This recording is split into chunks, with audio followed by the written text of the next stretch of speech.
बिस्मिल्लाहिर्रहमानिर्रहीम। नाज़रीन, इस वक्त मौजूद हूँ सीस फैलन के इंतहाई करीब वाक़या इलाका 33 रोड में, जहाँ पर कुछ देर कबल इंतहाई अफसोसनाक वाक़या हुआ है कि इंडियन आर्मी ने 3 सिविलियन को टारगेट किया है और उनको ज़ख्मी किया है। इनमें से 2 की शहादत हो चुकी है, जिनमें से एक मोहम्मद कासिम है जिनकी उम्र 55 साल बताई जा रही है, और दूसरे हैं अबैद कयूम जिनकी उम्र 22 साल बताई जा रही है और वो इस वक्त शहीद हो चुके हैं।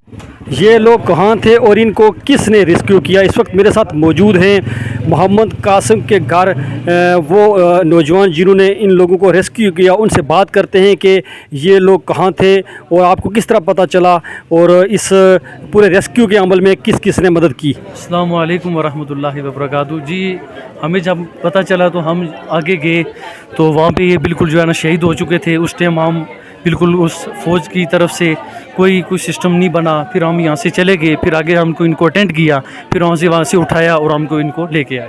अच्छा, 3 आदमी थे वहाँ पर बैठे हुए थे, अपनी साइड पे थे, क्या कर रहे थे? बिल्कुल ये बैठे हुए थे 3 आदमी, एकदम दुश्मन की फायरिंग से ब्रश लगे और ये वहाँ से एकदम पूरे हो चुके। तो आप उनको रेस्क्यू करके यहाँ पर लाए? जी जी, हम बिल्कुल इनको ले मौके पर गए, सारा वाकया आपने देखा है, आपने रेस्क्यू किया, किसी और ने मदद की है या नहीं की है? किसी ने की नहीं है, बिल्कुल कोई चक्कर नहीं हुआ। आर्मी वालों ने कोई सिस्टम नहीं किया, कोई उधर आई नहीं है।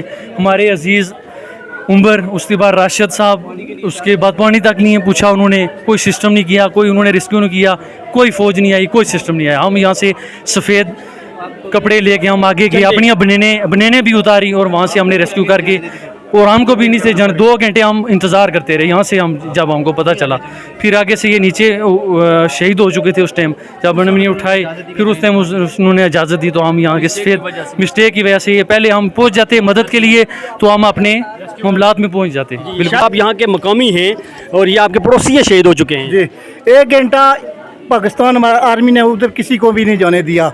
इन्होंने बोला अभी हम रब्ता करते हैं पीछे वालों से, फिर इन लोगों ने जाना है आगे। वो आदमी उधर पानी कर रहे थे और इन्होंने कोई नहीं जाने दिया आगे, किसी को भी नहीं जाने दिया। तो ये लोग अपने इलाके में थे या उस तरफ थे? अपने इलाके में, जिधर इन्होंने बताया था वहाँ पे बैठे हुए थे। जिधर इन्होंने बताया था कि इससे आगे नहीं जाना, वो उधर बैठे हुए थे। उन्होंने टारगेट करके इन पर फायर किया है। आप मेरे साथ मौजूद हैं इस वक्त जो शहीद हैं मोहम्मद कासिम, उनके भाई मोहम्मद आज़म। सर, ये कासिम साहब कहाँ थे, किस तरह वाक़या क्या हुआ है? कंट्रोलर बुत्ती जो है ना 150 का नीचे थे, पीछे अपनी तरफ थे, अपनी तरफ चिड़ के 10 के नीचे थे। उसने बैठे हुए ब्रस्ट फायर किया। पहले भी जाते थे, रोजाना माल वहाँ करते थे। रोजाना वहाँ पर जाते थे, रूटीन का काम था। हाँ, रूटीन का काम था। तो टारगेट किया। तो आप भी साथ थे, आपने रेस्क्यू किया उनको? जी, ये तकरीबन 12 बजे का वाक़या है। मैं घर था और फायर का अचानक आवाज़ आया। हम गए नीचे खबर लेने के लिए, क्या आगे कुछ भी बेले के अंदर जो है ना कोई जो है ना आदमी नज़र नहीं आ रहा था। ये 3 आदमी तकरीबन अपने एरिए में थे और दरख्त के साए में बैठे हुए थे। तो अचानक दुश्मन झाड़ियों से निकला है और उसने इन तीनों आदमियों को टारगेट किया है, जिनमें से एक अमीद उर्फ पट्टू उस्ताद, वो ज़ख्मी हुए, उनकी टांग को गोली लगी है। तो वो खुद ही चल के आए। उन्होंने इनको बोला है कि आप चल सकते हैं, लेकिन इन्होंने कोई जवाब नहीं दिया। वो आए, उन्होंने कहा जी कि वो बंदे बहुत सीरियस हालत में। उधर आर्मी आ गई, आर्मी वायरलेस पे अपना बात कर रही थी। वो कह रही थी कि आपने आगे नहीं जाना। पाकिस्तान आर्मी कह रही थी जी कि आपने आगे नहीं जाना है, हम आपको इधर से ब्रीफ करेंगे, उसके बाद हम वेपन के साथ हमारा कोई आदमी जाएगा या कोई इस तरह का कुछ बोल चाल कर रहे थे। हमीद को हमने उधर पोस्ट पे पहुँचाया, उसका ट्रीटमेंट हुआ। फिर हम उधर रुक गए, उन्होंने रोका हमको कि भाई आप नहीं आगे जा सकते, क्योंकि दुश्मन का कोई पता नहीं है। हम उनके साथ रब्ता कर रहे हैं। ये जो अबैद है अभी मेरे ख्याल में सीरियस हालत में है, ये अभी ले गए इसको। ये एक दफ़ा उधर से जगह पे अपनी पे खड़ा हुआ है, खड़ा होकर ये नीचे गिरा है। इसने मदद तलब की है, लेकिन मदद का कोई निशान नज़र नहीं आया उसको। वापस वो गिर गया नीचे। मैंने उस आर्मी वाले को बताया कि यार वो आदमी बहुत ज़ख्मी है, उसको रेस्क्यू करना लाजमी है। कह रहा है जी नहीं जी, अभी ऑर्डर नहीं आया हमारे पास, सदार मेजर कर्नल फलां उधर जो है ना बात कर रहे हैं। तो इतनी देर में 2-3 लड़के हमारे इधर से सफ़ेद झंडा लेके गए, उधर से नीचे से मैं भी गया। जब हम उधर पहुँचे तो उस वक्त ये जो है ना बिल्कुल इनके जिस्म में कम अज़ कम नॉर्मली हालत में 30-40 गोली लगी हुई हैं। अच्छा। तो अबैद की हालत बहुत सीरियस है। ये इसने एक दफ़ा उधर अपना कोशिश की, आंखें खोली इसने, लेकिन बंद कर दी। मैंने लड़कों को बोला कि ये ज़िंदा है, लड़के कहते नहीं यार ये नहीं, लेकिन नीचे लाया, फिर किसी ने देखा कि यार नहीं अभी तो ज़िंदा है। अब इसको अस्पताल में ले गए तो ये बिला इख्तियार फायरिंग हुई है, दुश्मन ने अपने एरिया में, हमारे एरिया में इन आदमियों को टारगेट किया है, तो हम इस वाक़े की पुरजोर मजम्मत करते हैं। जी, मेरे साथ मौजूद हैं मोहम्मद कासिम साहब के भतीजे। ये भी गए हुए थे उस जगह पर जहाँ पर फायरिंग हुई है, जख्मियों को इन्होंने रेस्क्यू किया। क्या कहना चाहते हैं? बहुत अफसोस हुआ, आपके अंकल को शहीद हो चुके हैं और आप उस मुकाम पर गए हैं जहाँ पर इनको टारगेट किया गया है। जी बहुत अफसोस है, क्या कर सकते हैं हम।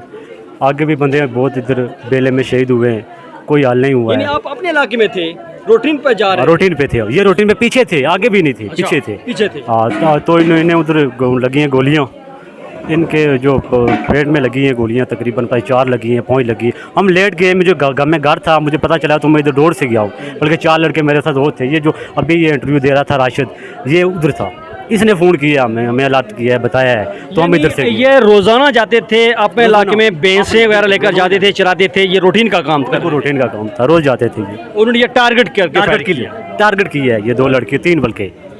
रेस्क्यू करने वाली टीम के एक नौजवान मेरे साथ मौजूद हैं। ये सारा वाक़या जो है वो आपके सामने हुआ है। आप भी उस टीम में का हिस्सा थे जो इन जख्मियों को उठाकर लाए। सारा वाक़या किस तरह क्या हुआ, आपको किस तरह पता चला? जब फायर बंद हुए ना, तो उसके बाद फायर बंद हुए, उसके बाद अस गए था बेला उतों तक क्या असें पता चला बंदा एक आया जख्मी हालत में, ठीक है। उसी फौज पौड़ी नहीं, फिर अस भी गए उत्थे फौज को, उत्थे गया तो उसने उन्हें असा फौज सी पाकिस्तानी फौज अपनी, उन्हें असा ये गल आया कि असें जवान दे झंडा ही नहीं बकाया। जो जख्मी हो, जो पहला जख्मी है ना, उस दसिया कि उत्थे 2 बंदे जख्मी है, लेकिन आवाज़ उन्होंने कुछ नहीं, मैं आवाज़ दी नहीं इसनी।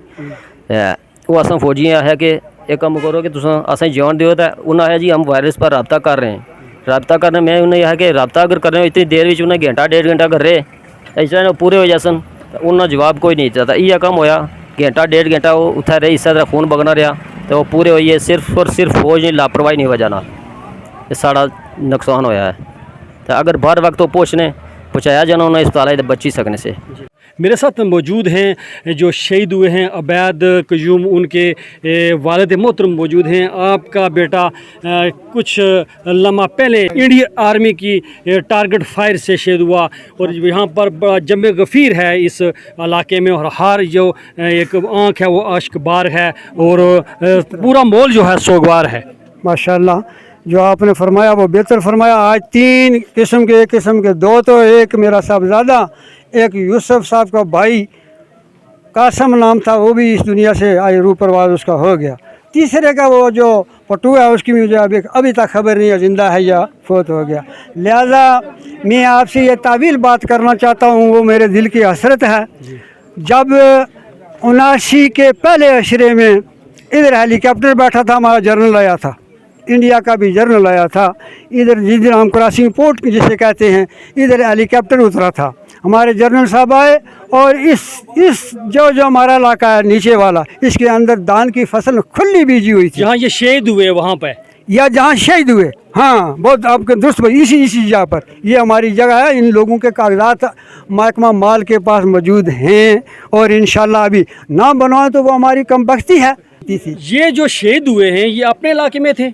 ये हमारा इलाका जाती है जी, इसकी ज़मीन है, प्रोफेसर सादुल्ला साहब की ज़मीन है ये, जहाँ ये बात हुई है। उसके ऊपर जो दूसरी जगह वो बशीर साहब सुबेदार साहब उसकी जगह है, उसके ऊपर दूसरी जो ज़मीन है इस परली साइड पर चौधरी दीना वो फौत हो गया, उसकी जगह थी वो। ये हमारी ज़ाती ज़मीन है भाई, ये फसल इधर में महकमा माल के पास। अभी रोज़ाना जाते थे अपने माल मवेशी लेकर वहाँ पर जाते थे, ये रूटीन का काम, ये हमारा पर दिन का काम था ना। हम आज नहीं, ये 47 से जब ये गदर का दौर गुजरा तो वो गुजर आज तक यही वही आलम है। हमारे दे के हैं और हमारे रिश्तेदार हैं, हम इनका शुक्रगुजार हैं। वरना बात ये है कि हमारी आज 47 से लेकर आज दिन तक इसी तरह ये जाने जाती गई रही, कोई फैसला ना हुआ। दुख की बात ये है हमारे दिल के, आज मेरा साहबजादा गया, कल किसी का और का भी जाएगा, कि हमारा जो अस्पताल इधर 33 नोट के अंदर मौजूद है, इसके अंदर एक लम्हे की भी चीज़ मौजूद नहीं है कि इसकी वो किसी की फेवर करें या उसकी ऑपरेशन करें या उसे कुछ ऐसी दवाई दें, मरहम पट्टी करें, वो ना है।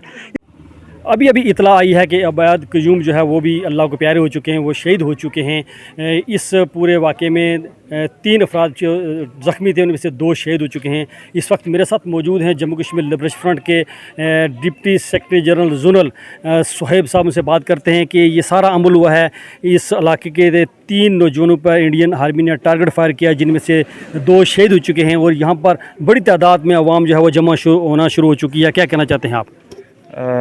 मलिक जुल्फ़िकार साहब, बहुत ही अफसोसनाक वाक़या है। इसकी जितनी भी मज़म्मत की जाए कम है, क्योंकि ये जो हमारे तीनों भाई हैं वो अपनी ज़मीन में बैठे हुए थे, अपना माल मवेशी चरा रहे थे नीचे, जो इनकी अपनी ज़ाती ज़मीन है।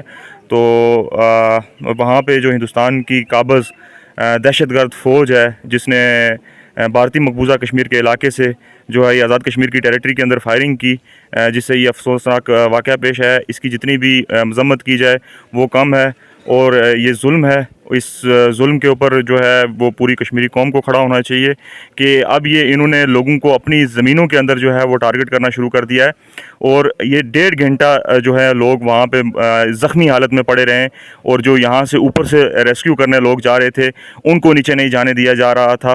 अगर ये बर वक्त इनको रेस्क्यू कर दिया जाता तो हो सकता है कि ये जो कीमती जो जानें हैं उनको बचाया जा सकता था।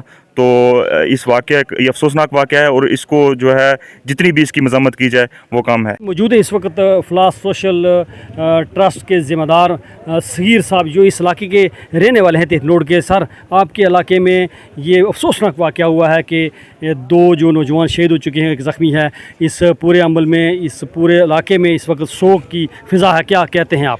बिस्मिल्लाहिर्रहमानिर्रहीम। इंतहाई कर्ब की काफ़ियत में ज़िला में आपसे बात कर रहा हूँ कि ये बहुत एक शफाकाना अमल है, जो कि बिल्कुल बेकास मज़दूर और अपने मवेशियों को चराने के लिए अपने इलाके में बच्चे थे, उनको दुश्मन ने फायर करके मार दिया है, शहीद कर दिया है। हमारे लिए आज इंतहाई शोक का मकाम है। हम इतने दुखी और रंजीदा हैं कि बयान करने से कासरे में अभी बात कर भी नहीं सकता हूँ आपसे जुल्फ़िकार साहब। लेकिन हमारा ये जो हमारे साथ ये जो सलूक है, हम किसके हाथ में जाकर अपना खून तलाश करें? हमें कोई जगह बताई जाए। मैं अपनी जो गवर्नमेंट, जितनी भी गवर्नमेंट हैं, जितने भी जो इंसाफ करने वाले इदारे हैं, उनसे मैं अपील करता हूँ। इस इलाके के एक जानी पहचानी शख्सियत, सिविल सोसाइटी से तल्लुक़ रखने वाले सरदार अंसार साहब, जिनका तल्लुक़ Jammu Kashmir liberation front Azad Kashmir Gilgit Baltistan zone के वो सदर भी, नायब सदर भी हैं। उनसे बात करते हैं कि आपके इलाके में इंतहाई अफसोसनाक वाक़या पेश आया। ये सारा वाक़या किस तरह हुआ, किसको, इन लोगों को किसने रिस्क्यू किया, ये जो चूँकि आपके इलाके में ये सारा वाक़या हुआ है? बिस्मिल्लाहिर्रहमानिर्रहीम। मैं सबसे पहले जो शहदा के लाहिकीन हैं उनके साथ दिली तौर पर इज़हार ताज़ियत करता हूँ। एक नौजवान बच्चा था हमारा, बिल्कुल पड़ोसी है, हमारा अजीज़ है, उसकी डेथ हुई है। उसने जाम शहादत नोश किया। एक बिल्कुल जो हमारे, अगर आपका कैमरा मैन दिखा सके, पीछे घर है, यहाँ के एक जवान आदमी है, वो शहीद हुए हैं। और तीसरे जो हमारे एक दोस्त हैं, वो भी हमारे साथी हैं, हमारे मोहल्ले के, वो ज़ख्मी हैं और वो अभी तक उनको कहीं भी फ़र्स्ट एड के लिए पाकिस्तान आर्मी लेकर नहीं गई। हम उनके पास गए और उन्होंने हमें एक्सेस तक नहीं दी उनको उस ज़ख्मी तक पहुँचने की। तो मैं भरपूर मज़म्मत करता हूँ इस दिलखराश वाक़े की कि ये अपनी ज़मीनों के अंदर लोग जा रहे हैं। अपनी आबाद ज़मीनें थीं, कल तक इन लोगों के पेपर्स मौजूद हैं, इन लोगों के पास अपने मवेशी लेकर जाते हैं। अपना जितना भी हमारा पानी है, हमारे जितने भी कारोबार हैं, लोगों के ज़मीनें हैं, वो उन जगहों के ऊपर थी। तो जिस जगह पर आज उन्होंने, इंडियन आर्मी ने टारगेट फायर किया है, वहाँ से जो आज 2 डेड बॉडीज़ उठाई गई हैं और तीसरे ज़ख्मी को रेस्क्यू किया गया है, वो हमारी अपनी ज़मीनों से किया गया है। तो ये पाकिस्तान आर्मी की और हिंदुस्तान आर्मी की मिली भगत है। जम्मू कश्मीर के लोगों की नस्ल कुशी का एक बेईमाना प्रोग्राम है, जिसकी हम भरपूर मज़म्मत करते हैं। और हम ये जो कत्ल है, ये इंसानियत का जो कत्ल है, हम इसको इतने ठंडे पेटों इनको हज़म नहीं होने देंगे। इंशाअल्लाह इसके ऊपर हम भरपूर रेजिस्टेंस करेंगे। हम एक मज़ामती तहरीक ऑलरेडी चला रहे थे, चूँकि पहले भी आपने देखा होगा कि पिछली 8 तारीख को हमने एक प्रोटेस्ट किया था कि इंडियन आर्मी वाइट फ्लैग लेकर बहुत आगे आई और उन्होंने पूरा इलाका कॉर्डन ऑफ किया हुआ है, उससे आगे वो किसी को बढ़ने नहीं दे रहे। अब जिस जगह के ऊपर आज आकर उन्होंने लोगों को फायर किया, वो बहुत पीछे है। लोग अपनी जगहों के ऊपर बैठे हुए थे और वहाँ अपने मवेशी लगाकर वो लोग अपनी छाँव में बैठे हुए थे, तो वहाँ पर उन्होंने फायर करके लोगों को शहीद किया। ये इंतहाई काबिल मज़म्मत वाक़या है, हम इसकी भरपूर मज़म्मत करते हैं। शुहदा के लवाहिकीन के साथ दिली इज़हार ताज़ियत करते हैं और दुआगो हैं अल्लाह रब्बुल आलमीन से कि वह शहदा को जन्नतुल फिरदौस में आला मकाम अता फरमाए। नाज़रीन, ये थे सरदार अंसार साहब जो कह रहे थे कि ये जो 3 अफराद थे ये अपने इलाके में मौजूद थे और रूटीन का ये काम था कि ये जाते थे अपने माल मवेशी वहाँ पर चरागाह है वो चराते थे और वापस आते थे और बैठे हुए थे तो इंडियन आर्मी ने टारगेट फायर करके इनको टारगेट करके इनको निशाना बनाया। उनमें से 2 शहीद हो चुके हैं और 1 ज़ख्मी है। इस वाक़े की भरपूर जो है वो हर शख्स मज़म्मत करता है और इंसानी हुकूक और ह्यूमन राइट्स और कौम मदद से इनका ये मुतालबा है कि फौरी तौर पर इस वाक़े का नोटिस लेकर यहाँ के जो लोग हैं जो उनके इश्यूज़ हैं वो उनके मसाइल जो हैं वो तरजीह बुनियादों पर हल करें। नाज़रीन, मुझे आपकी फ़ीडबैक का इंतज़ार रहेगा। मौलवी ज़ुल्फ़िकार, JK TV, 33 रोड, तहसील हजीरा, डिस्ट्रिक्ट पुंछ, जम्मू कश्मीर।